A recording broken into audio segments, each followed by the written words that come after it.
This is a hobo suit, darling. You can't be seen in this. I won't allow it. Behind every memorable character is a meticulously chosen wardrobe. Whether the costume is extremely flashy or completely blends in, costume design provides an amazing opportunity to give us insight into a character and the world around them. Because just like in the real world, what you wear says a lot about you. Mom always said there's an awful lot you can tell about a person by their shoes. I want to take a look at costume design as a tool for filmmakers to tell their story. In many of cinema's most important movies, costume designers are the secret heroes, the people who immerse us within a world seamlessly and effectively without getting nearly the same recognition as actors or directors. So let's get sketching. You push too hard, darling, but I accept.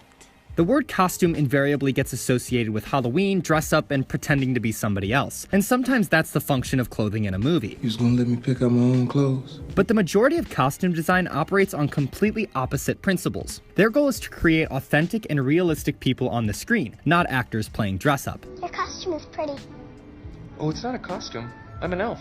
Costume design is an added layer towards the immersive magic of film. Period clothing is meant to place you in the time period of the movie. Gone with the Wind is famous for its engaging costume design. While there is some 1930s flair in the hairstyle, the clothes still manage to immerse the audience in the Civil War era and accurately reflect Scarlett's fall from grace. The way she designs her own clothing also serves as a nice metaphor for the need to literally and figuratively reconstruct herself after the war. At its best, costume design is a vital layer of world building, and it works well in totally foreign places. When people talk about the original Star Wars, they usually praise the plot, characters, or special effects, but the costume design was also fantastic. It combines what we're used to seeing with the completely alien. Princess Leia's costume design is right in the middle of looking like she's from a foreign planet and looking like royalty as we understand it. In all the designs, the robots, generals, and soldiers, their wardrobe is alien enough to transport us to an exciting and different world, but familiar enough to keep us grounded in what we already understand. Immersive costuming is more difficult than you may think.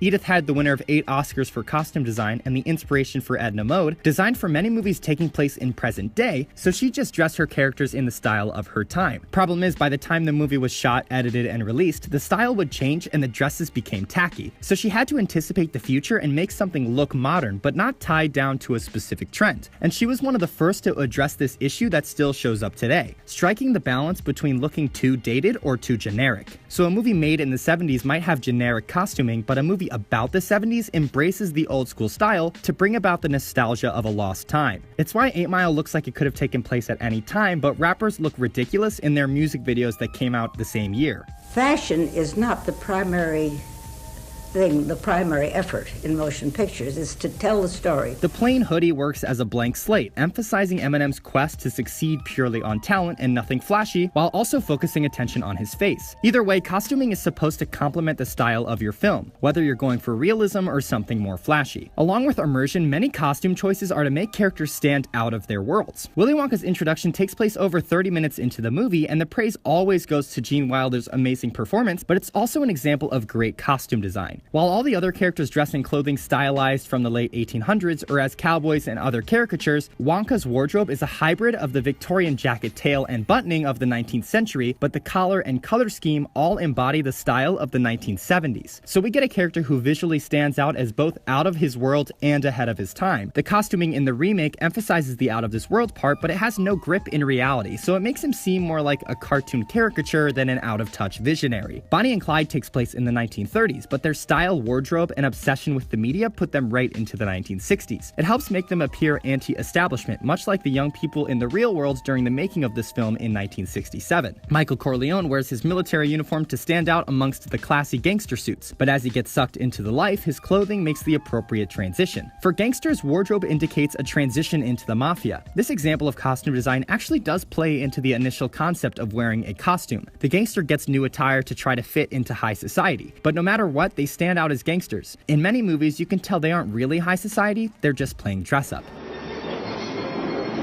Look at my shoes, aren't they great?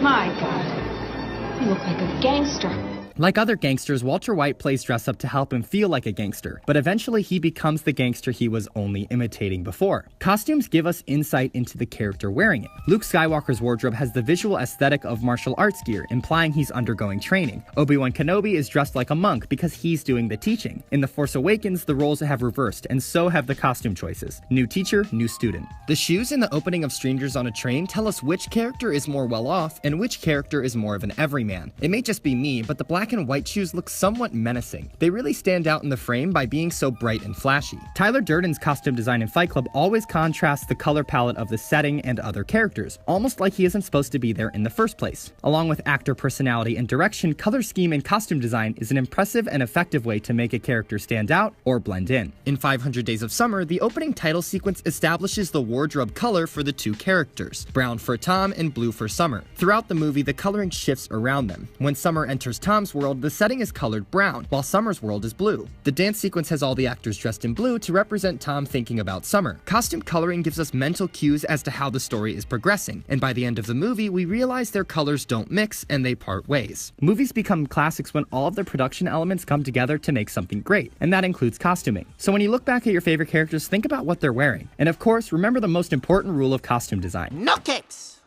Thanks for watching. Here it is, a groove slightly transformed. Just a bit of a break from the norm. Just a little something to break the monotony of all that hard.